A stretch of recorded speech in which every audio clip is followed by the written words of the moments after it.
மக்களே வணக்கம். இப்போது மழை காலங்கள் அதிகமாக இருக்கிறதால நம்ம வச்சுக்கிற வண்டிகள் வந்து நிறைய பங்க்சர் ஆகும். காரணம் வந்து பார்த்திங்கன்னா, இந்த மழையின் காரணமாக தான். ஏன் அந்த மழையின் காரணமா அப்படின்னு பார்த்தீங்கன்னா, மழையினால் டயர் வந்து பார்த்திங்கன்னா வெட் ஆகுது. இன்னொன்று வந்து பார்த்திங்கன்னா, பூமிக்குள்ளே புதைஞ்சிருக்கிற அந்த கீழே விழுந்து கிடக்கிற நட்ஸு இல்லை வேறு என்ன இரும்பு, ஷார்ப்பாக இருக்கிற கல்ஸ் இந்த மாதிரி வந்து நிறைய வந்து பார்த்திங்கன்னா டைரெக்டாக வந்து வெளியில் இருக்கும். அது மேலே மூடி இருந்த மண் எல்லாமே வந்து அடிச்சிட்டு போயிருக்கும். ஸோ இந்த மாதிரி டைமில் நம்ம ரோட்டில் வண்டி ஓட்டும்போது மெயினாக வந்து பார்த்திங்கன்னா இந்த பள்ளங்கள், அதுக்கப்புறம் சேறு இருக்கிற இடம், அதுக்கப்புறம் வந்து பார்த்திங்கன்னா ஸ்பீடு பிரேக்ஸ். ஸோ இந்த ஸ்பீடு பிரேக்கில் என்ட்ரி அண்ட் எக்ஸிட் இந்த 2 இடத்துலையுமே வந்து பார்த்திங்கன்னா இந்த மாதிரியானது வந்து தேங்கி நிற்கிறதுக்கான வாய்ப்புகள் இருக்கும்.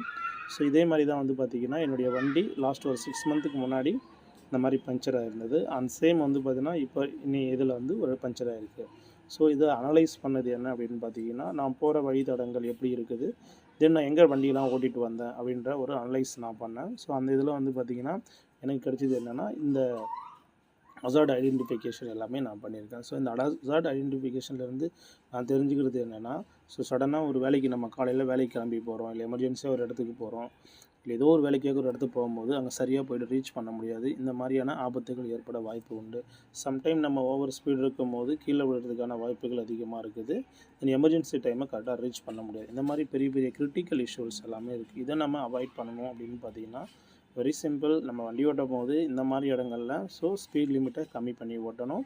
குண்டு குழியில் வண்டி விடாமலும், ஸ்பீட் பிரேக் வரும்போது உங்களுக்கு க்ளீனாக இருக்கிற இடம், ஃப்ரண்ட் அண்ட் வந்து எக்ஸிட் கரெக்டாக இருக்கிற இடத்துல நீங்கள் வண்டியை கரெக்டான முறையில் ஏற்றி இறக்க ட்ரை பண்ணணும். உங்களுடைய வீல் டயர் கண்டிஷன்ஸ் கரெக்டாக இருக்கான்னு செக் பண்ணிக்கணும். ஸோ இதெல்லாத்தையும் நீங்கள் செக் பண்ணி வச்சுக்கோங்க. ஒருவேளை இதை மீறி சம்திங் ஆகுது அப்படின்னும் போது நீங்கள் என்ன பண்ணலாம் அப்படின்னும் போது, நீங்கள் தெரிஞ்ச இடங்கள் ஃபஸ்ட்டு தெரிஞ்சு வச்சுக்கோங்க. உங்கள் வண்டிக்கு பஞ்சர் எங்கே வந்து நியரஸ்ட் ஏரியாவில் பண்ண முடியும் ஒன்று. ரெண்டாவது வந்து பார்த்திங்கன்னா அட்லீஸ்ட் வந்து ஏராச்சும் ஃபில் பண்ணுற அளவுக்கு லொக்கேஷன்ஸ் தெரிஞ்சு வச்சுக்கிங்க.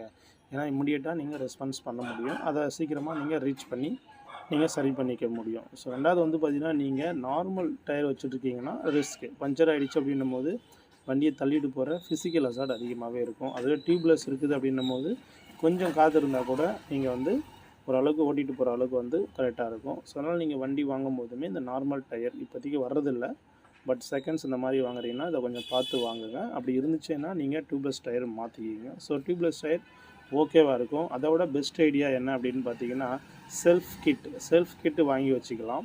ஸோ செல்ஃப் கிட்டு வந்து டியூப்லெஸ்ஸாக இருந்துச்சுன்னா வாங்கி வச்சுட்டு அதை உடனடியாக நம்ம பண்ணிக்கிட்டு நியரஸ்ட் ஏரியாவில் போய்ட்டு நம்ம காற்று அடிச்சுக்கலாம். இது ரொம்ப ஹெல்ப்ஃபுல்லாக இருக்கும்னு நினைக்கிறேன். தேங்க்யூ.